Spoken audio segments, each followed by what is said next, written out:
une organisation mafieuse. Ce soir, je vais te parler de la Pizza Connection, qui est connue pour son activité principale, le trafic d'héroïne. Créée en 1970, les leaders sont nombreux, mais les plus importants sont Tommaso Buscetta, Gaetano Badalamenti et Santos Trafficante Jr. À titre informatif, durant les années 1880-1989, énormément d'Italiens vont migrer aux États-Unis, car à cette époque, l'Italie n'était pas l'endroit où il fallait être. Il y avait différentes tensions et les salaires étaient ridicules. Mais bon, revenons à notre sujet. Pour les grandes lignes, la drogue tournait dans les pizzerias de la marque Al Dente, tenues par des familles italiano-américaines. Concernant le processus, il est simple. Les familles mafieuses passaient commande auprès des Turcs pour acheter des quantités énormes d'héroïne. Ensuite, les Turcs livraient le produit en Italie.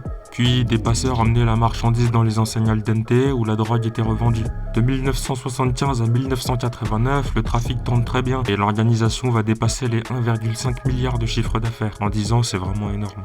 Cependant, ça va pas être tout rose pour eux, parce que la FBI va trouver ça bizarre et ils vont lancer une enquête sur la Pizza Connection. Quelques temps plus tard, ils vont coincer des grosses têtes du trafic à Palerme, une ville en Italie. Et pour cette opération, ils seront en coopération avec la police italienne, pour que l'enquête aille plus vite.